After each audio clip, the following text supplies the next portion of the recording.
Estamos de volta aqui com o Jornal Gente para falarmos agora sobre projetos em tramitação no Congresso que protejam crianças e adolescentes no mundo digital. Nós já trouxemos esse assunto aqui hoje, é algo que está sendo muito debatido agora no país, a partir da denúncia que foi feita por um influenciador, dizendo mais ou menos o seguinte: existem pessoas usando adolescentes, e às vezes até menos que adolescentes, crianças de 10, 11, 12 anos, em produção de conteúdo digital, monetizado, conteúdo erotizado e muitas vezes com a permissão, com a anuência e até com a remuneração dos pais dessas crianças e adolescentes. E agora o presidente da Câmara, Hugo Mota, aliás, numa crise de popularidade, resolve colocar esse assunto tão importante em pauta. O repórter Rodrigo Vilela, direto da Rádio Bandeirantes de Brasília, vai dizer para a gente o que está em debate, quais são esses projetos e se há, de fato, a possibilidade de que isso entre em votação, né, Rodrigo? Bom dia. Oi, Thaís, bom dia a todo mundo que acompanha o Jornal Gente.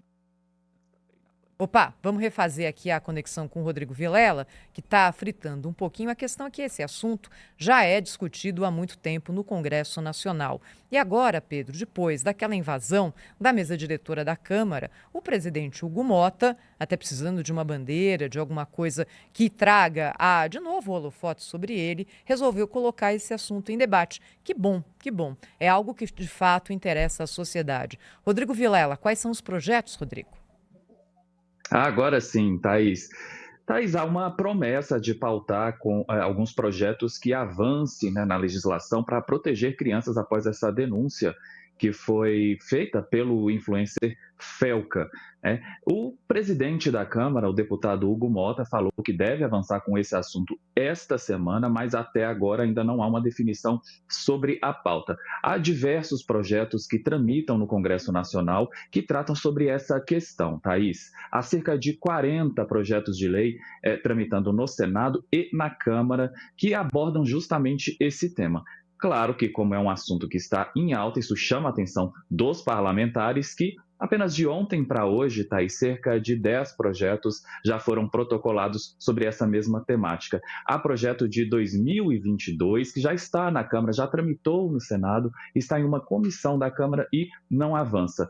Houve até alguma movimentação em abril, mais no início do ano, como quando uma garota acabou perdendo a vida fazendo desafio, desses desafios de internet, a gente sabe como isso acontece, e quando há casos desse tipo que chama a atenção da imprensa, que há essa mobilização social, o Congresso acaba se mexendo para tentar, né, atender esse anseio ali da sociedade, mas esse projeto está parado em uma das comissões da Câmara dos Deputados. A promessa do Hugo Mota é andar com esse projeto, com esses projetos, que disse o presidente da Câmara que são, né, que esse é um assunto agora que toca o coração e pretende andar com esse assunto. Porém, para ver essa definição, depende tudo, Thaís, da reunião de líderes que vai acontecer logo mais, ainda na manhã de hoje, para ter essa definição de pauta entre o presidente da Câmara, Hugo Mota, e os líderes partidários, que é nesse momento ali que há essa definição da pauta do que vai ser votado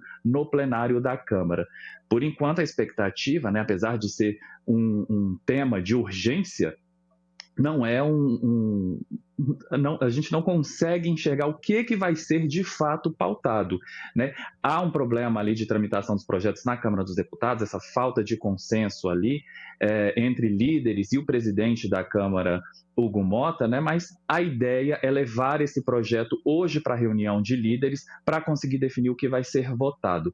Por enquanto, Thaís, eu chequei agora há pouco, né, minutos antes de entrar aqui com vocês, para dar uma olhada no que está pautado na Câmara dos Deputados. Olha, a gente tem cerca de 20 sessões convocadas até o fim desse mês na Câmara dos Deputados, e absolutamente todas, Thaís, que foram lançadas até agora ali no plenário, são apenas sessões de homenagem. Nenhuma é diferente disso, todas de homenagem. Ainda não há nada definido ali para votação, essa definição que deve ocorrer hoje.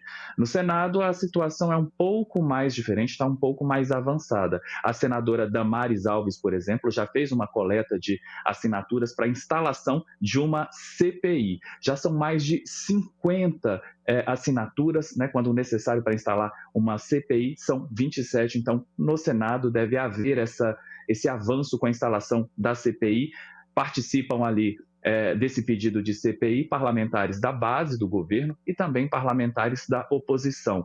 Na Câmara, a expectativa é da presença, da participação do influencer Felca, né, o deputado federal Alberto Neto, do PL do Amazonas, deve apresentar um convite para que o influencer participe de uma sessão da Comissão de Segurança Pública nos próximos dias. Volto com vocês.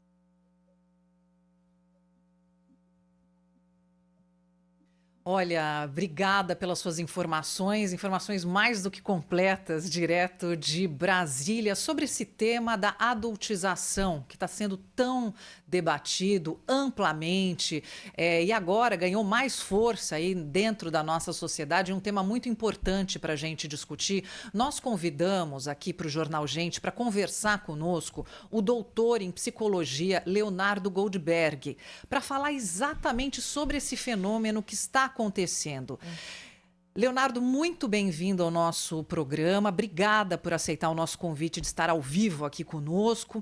O que eu queria começar conversando contigo é o seguinte: a gente sabe que as crianças elas estão mais precoces, os adolescentes, por uma série de motivos que a gente ia ficar debatendo aqui vários dias, mas principalmente por conta desse mundo digital.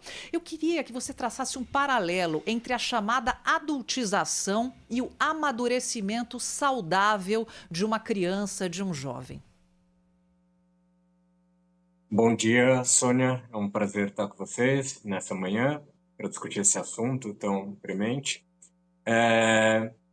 Bom, quando a gente pensa assim na entrada na sexualidade, né, a entrada na sexualidade ela traz sempre alguma dimensão relativamente traumática.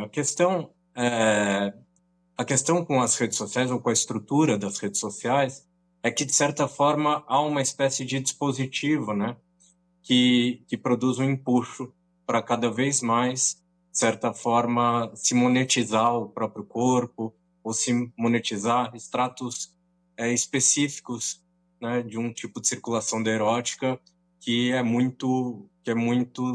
causa efeitos muito deletérios e eu diria assim com um potencial traumático devastador, né, cada vez mais em que as crianças são expostas.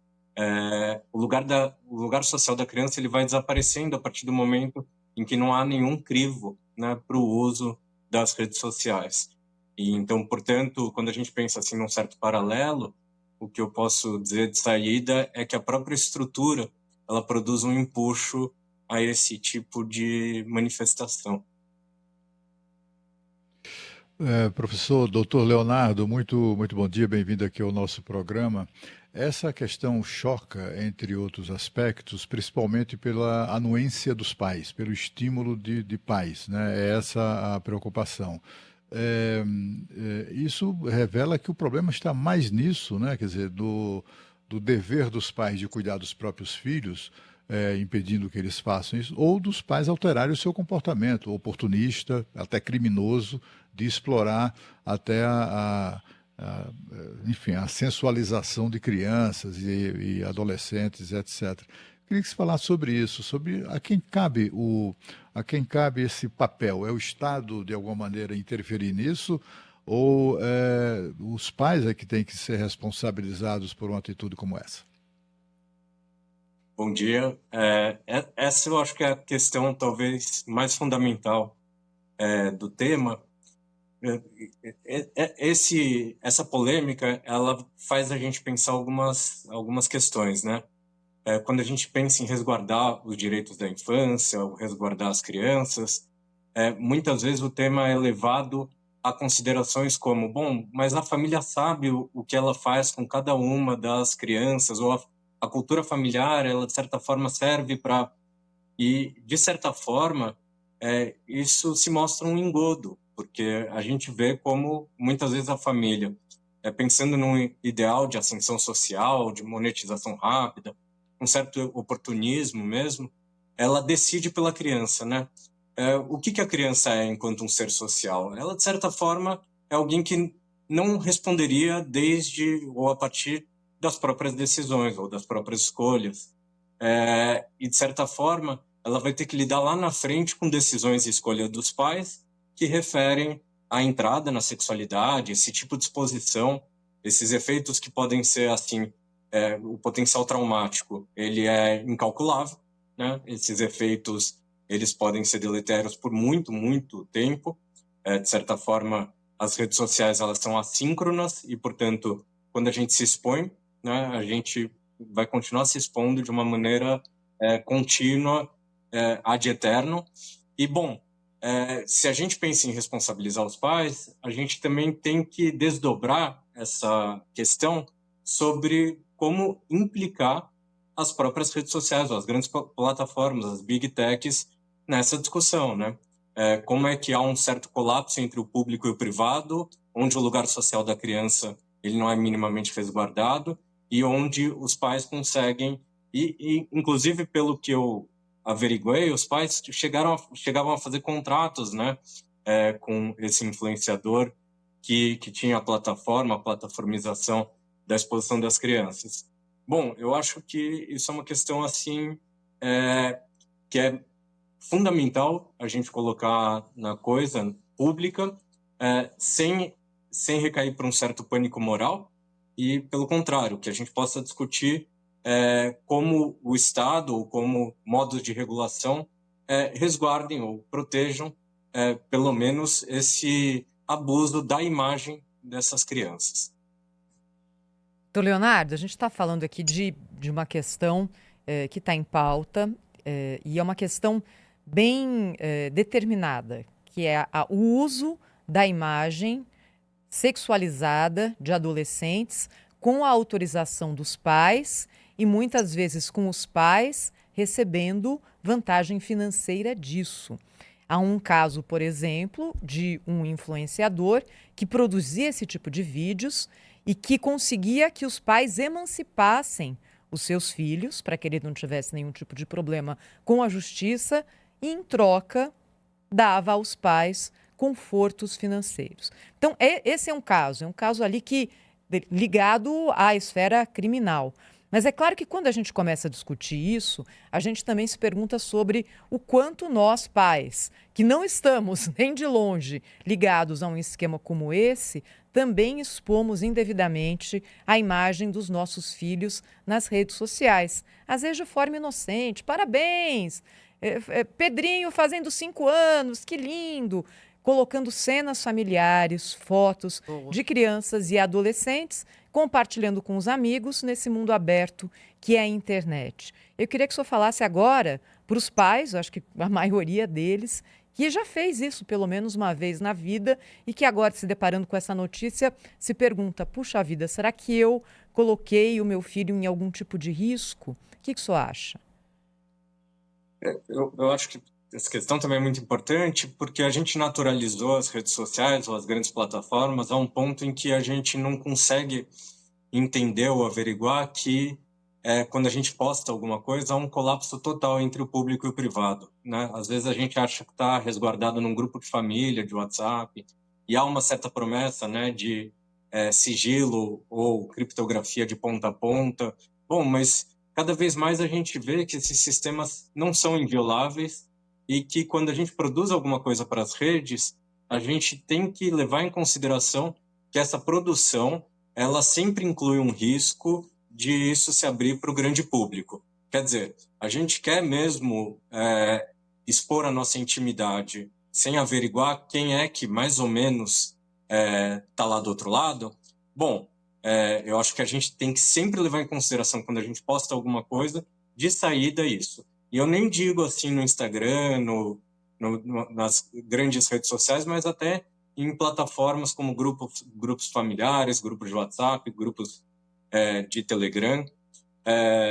Esse caso especificamente, ele chama bastante atenção porque há essa dimensão de contrato entre os pais e esse influenciador digital, mas ao mesmo tempo, o Felca, né, o influenciador que faz essa denúncia, que organiza, que elabora essa denúncia, ele toca num ponto interessante, né? Que a coisa é tão obscena que o influenciador que organizava esse tipo de exposição, ele tinha, se eu não me engano, entre 15 e 20 milhões de seguidores, né?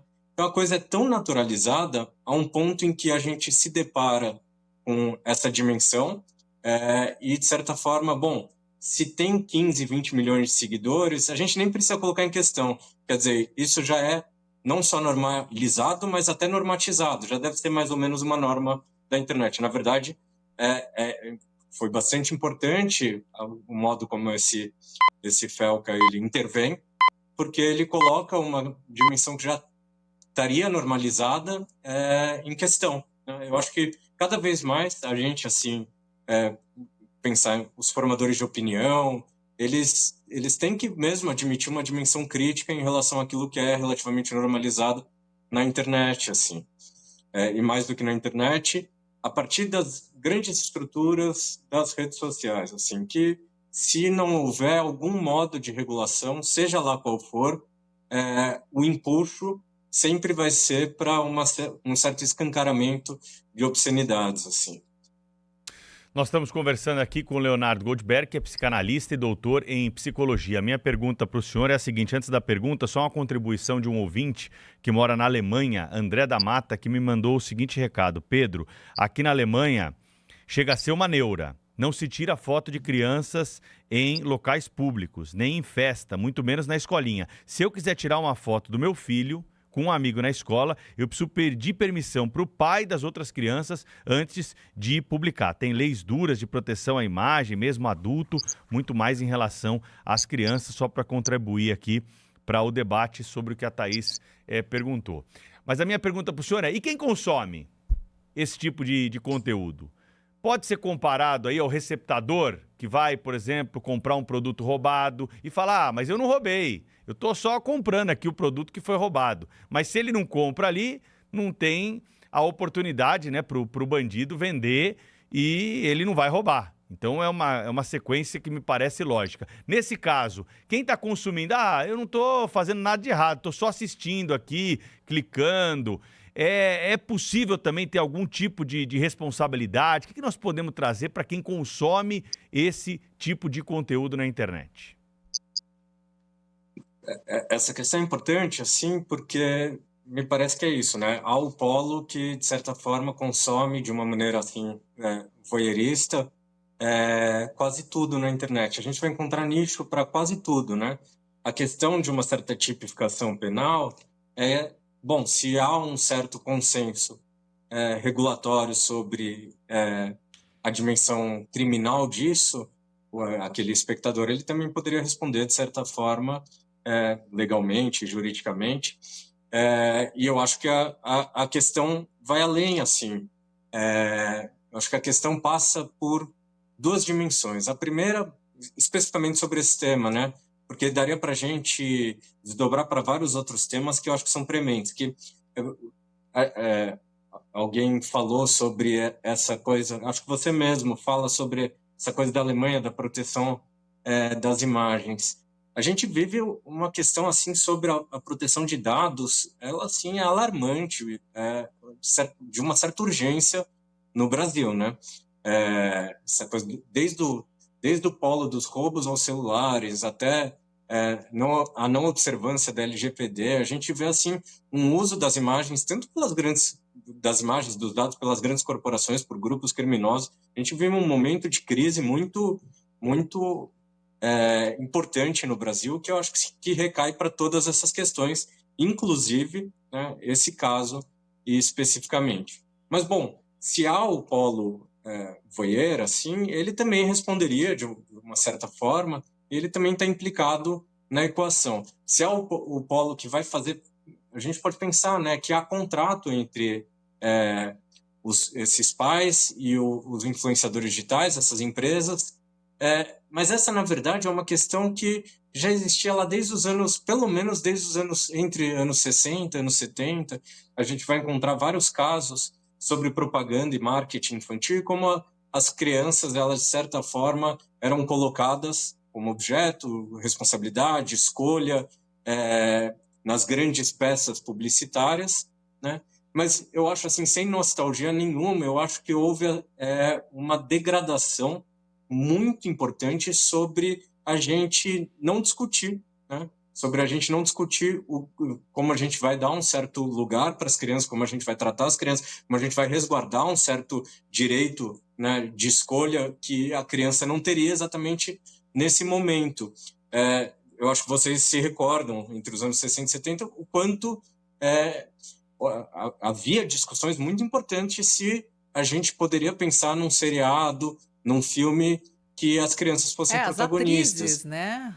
As As chamadas atrizes, meninas prodígio, meninos prodígio, Professor No Brasil Leonardo. houve casos, né? Desculpa. Não, eu achei que o senhor tivesse concluído já. Se quiser concluir, por favor. Eu ia relembrar no Brasil aqueles casos do cigarro, né? Eram discussões polêmicas, havia grupos de juristas, grupos de trabalho para definir se uma criança poderia participar. Assim, se uma criança poderia participar ou não de uma peça publicitária, às vezes uma peça publicitária razoável. Se a gente tem um cara com 20 milhões de seguidores expondo as crianças ao primeiro encontro amoroso, essa dimensão erótica mesmo, num take muito específico, e a coisa ela só passa a ser problematizada a partir do momento em que um influenciador assim coloca as coisas às claras, a gente está numa dimensão de crise que as coisas estão sendo naturalizadas de uma forma assim, sem advertência, sem barreiras muito específicas. Isso diz muito respeito de um momento específico que a gente vive. Muito bem. Leonardo Goldberg, psicanalista, doutor em psicologia, conversou com a gente sobre esse tema importante aí do dia, do momento contemporâneo. Um grande abraço, até uma próxima oportunidade aqui na Rádio Bandeirantes e Band News TV. Obrigado e um bom dia para vocês. Obrigada, bom dia. Tem mais